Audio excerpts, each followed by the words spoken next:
Real estate के अंदर taxes को ख़त्म किया जा रहा है, एमनेस्टी स्कीम की आमद है और इसके साथ साथ पाकिस्तान के अंदर 30 अरब डॉलर की इन्वेस्टमेंट जो है वो रियल स्टेट इंडस्ट्री के अंदर आ रही है। इन सब का इम्पेक्ट जो इन्वेस्टर्स हैं उनके ऊपर कैसे पड़ेगा, आने वाला टाइम रियल स्टेट इंडस्ट्री का क्या है, इसके लिए मेरी वीडियो को एंड तक देखिए।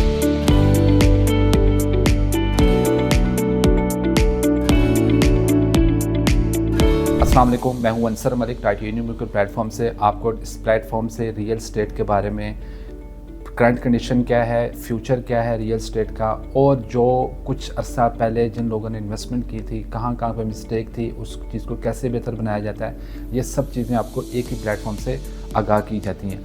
आज इसी सिलसिले को आगे बढ़ाते हुए मैंने डिस्कशन करनी है। स्पेशली मेरी जो वीडियो है वो इन्वेस्टर्स हज़रात के लिए है जो रियल स्टेट सेक्टर को समझते हैं और इसके अंदर इन्वेस्टमेंट को वो जानते हैं कि कब हमें इन्वेस्टमेंट करनी चाहिए, कब यहाँ से एग्जिट लेना चाहिए, और जो ग्लोबल जो भी इन्वायरमेंट चल रहा होता है दुनिया के अंदर उसके क्या क्या इम्पैक्ट्स पड़ रहे होते हैं मार्केट के अंदर। तो इन्वेस्टर्स को ये पॉइंट समझना बहुत ज़रूरी होते हैं। इसी चीज़ को आपके साथ शेयर करना चाहूँगा। सबसे पहले जो अच्छी चीज़ें आ रही हैं रियल स्टेट की, हम अपने चैनल से पहले भी लोगों को बताते रहे हैं कि 2024 का और 2025 का जो रियल स्टेट का बहुत ज़्यादा डाउनफॉल रहा है, उसके बाद से हमने ये बताना शुरू कर दिया था कि पाकिस्तान के अंदर जो भी इंडस्ट्रीज़ हैं, सबसे बड़ी जो इंडस्ट्री है वो रियल स्टेट इंडस्ट्री है। या लोग गोल्ड में इन्वेस्टमेंट करते हैं, स्टॉक में करते हैं, बैंक्स के अंदर करते हैं, या बिटकॉइन, इस तरह के जो फॉरेक्स ट्रेडिंग्स है यहाँ पे लोग इन्वेस्टमेंट करते हैं।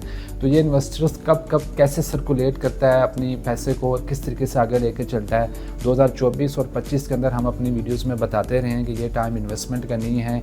यहाँ पर अगर आपको शॉर्ट टर्म इन्वेस्टमेंट का कह रहे हैं तो वो बिल्कुल टाइम नहीं है, क्योंकि आप इन्वेस्टमेंट करेंगे तो आपकी इन्वेस्टमेंट जो है वो फ्रूटफुल नहीं होगी। उसकी रीज़न ये थी कि वो टाइम ऐसा चाह रहा था कि जब लोग पैसा वहाँ से इंडस्ट्री से निकाल रहे थे, मज़ीद पैसा आपका नहीं आ रहा था। तो ये लोग जो बिज़नेसमैन है वो इस चीज़ को समझते होंगे कि जब किसी भी बिज़नेस के अंदर आपका पैसा शामिल हो रहा है, चाहे वो गोल्ड है, चाहे वो बैंक है, चाहे वो स्टॉक है, चाहे वो रियल स्टेट इंडस्ट्री है, जहाँ पे आपकी पैसे की सर्कुलेशन हो रही होती है, ऑटोमेटिकली वो जो मार्केट है वो गेन कर रही होती है। उस मार्केट के अंदर जो है हमें अच्छा इंक्रीमेंट देखने को मिलता है।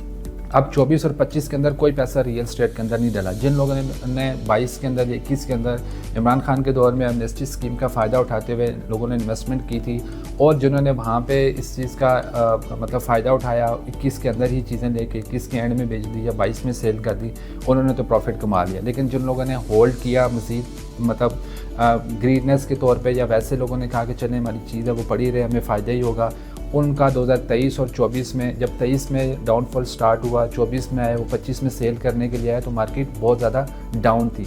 तो यहाँ पैसा स्टक हो गया और मज़ीद पैसा इस इंडस्ट्री के अंदर नहीं आया, जिसकी वजह से जो रियल स्टेट इंडस्ट्री थी वो बंद हो गई। वो बहुत ज़्यादा काम जो था इसके अंदर रुक गया था। लेकिन हम अपनी वीडियोज़ के अंदर लोगों को बताते रहे हैं कि अब यहाँ पे अगर 24-25 में आप इन्वेस्टमेंट करते हैं तो ये आपकी 3-4 साल के बाद अगर आप सोच रहे हैं तब इन्वेस्टमेंट करें, कोई भी यहाँ पे शॉर्ट टर्म इन्वेस्टमेंट ना करें। खैर, हमने फिर मज़ीद अपनी वीडियोस में बताया कि 2026 के अंदर जो रियल स्टेट सेक्टर है ये दोबारा बूम पकड़ेगा। जैसे ही 2026 स्टार्ट हुआ, मार्केट रियल स्टेट की बेहतर होना शुरू होगी, और फिर आज चौथे महीने के अंदर जब ये दुनिया भर के अंदर अमेरिका और ईरान की जंग और मिडल ईस्ट की जंग शुरू हुई, अब ये थोड़ी चीज़ें जो हैं ये सारी असरअंदाज करती हैं। आपका रियल स्टेट जो सबसे ज़्यादा इस टाइम पे दुनिया भर में चल रहा था वो आपका यूएई था। यूएई के अंदर जितने भी लोगों ने इन्वेस्टमेंट्स की हुई थी, पूरी दुनिया की इन्वेस्टमेंट थी। जितना भी हमारा ओवरसीज़ क्लाइंट है उनको जब पाकिस्तान में कहा जाता था तो वो कहते थे यहाँ पे सिक्योर नहीं है, हमारी इन्वेस्टमेंट जो है वो मिडल ईस्ट के अंदर या दुबई के अंदर या अबू धाबी, शारजाह के अंदर ज़्यादा सिक्योर है। तो वो अपनी सारी इन्वेस्टमेंट उस जगह पर कर रहे थे। अब क्या हुआ, जब ये सारे हालात ख़राब हुए, लोगों ने वहाँ से अपना पैसा भी निकालना शुरू किया। फिर गवर्नमेंट ने थोड़ा सा इस सेक्टर को बेनिफिट देने के लिए यहाँ पे टैक्सेस की जो है ना वो टैक्सेस को कम करना शुरू कर दिया। जो 4.5% टैक्स था उसको 1% किया जा रहा है, जो 1.5% टैक्स था उसको 0.25 टैक्स किया जा रहा है। सीडीए के अंदर टैक्सेस के जो ट्रांसफ़र चार्जेस 3% थे वो 1% किए जा रहे हैं। फिर उसके साथ साथ इस इंडस्ट्री के अंदर जो 30 अरब डॉलर की इन्वेस्टमेंट, अगर वहाँ का हमारे पास 10% भी अमाउंट आ जाती है तो वो जो रियल स्टेट सेक्टर के अंदर जब अरबों डॉलर्स की इन्वेस्टमेंट होगी तो यहाँ पे हर एक की जो इन्वेस्टमेंट है वो उसको बेनिफिट मिलेगा। आपकी मार्केट बूम करेगी। जब आपकी ओवरऑल मार्केट के अंदर बूस्ट आ रहा होता है तो उसके अंदर किसी की शॉर्ट टर्म इन्वेस्टमेंट है चाहे लॉन्ग टर्म इन्वेस्टमेंट है, जैसी भी इन्वेस्टमेंट होती है, जब पैसे का सर्कुलेट हो रहा हो, पैसे की सर्कुलेशन चल रही हो तो ऑटोमेटिकली आपकी चीज़ की वैल्यू बढ़ जाती है। ये वही टर्म है जो बिज़नेस के अंदर डिमांड और सप्लाई के ऊपर की जाती है। जब पैसा सर्कुलेट हो रहा है तो मतलब वहाँ पे डिमांड है, जब डिमांड है तो ऑटोमेटिकली आपकी सप्लाई जितनी भी हो, आपकी प्राइसेस जो है ना वो इंक्रीज़ होना शुरू हो जाती हैं। फिर लोग टैक्सेस से बहुत घबराते हैं। 22-23 के बाद जो टैक्सेस प्रॉपर्टी के अंदर आए, हर बंदे का जो वो सोचता था कि मैंने आज 50 लाख की चीज़ ली है, मैं उसको 2 साल बाद बेचने जा रहा हूँ, तो मेरा जो 5 लाख या 10 लाख का जो मेरा प्रॉफिट था वो मेरा 15 लाख मुझे टैक्स देना पड़ रहा है, तो उसको वो क्या फ़ायदा आ रहा था, उसको तो वो टोटली लॉस जा रहा था।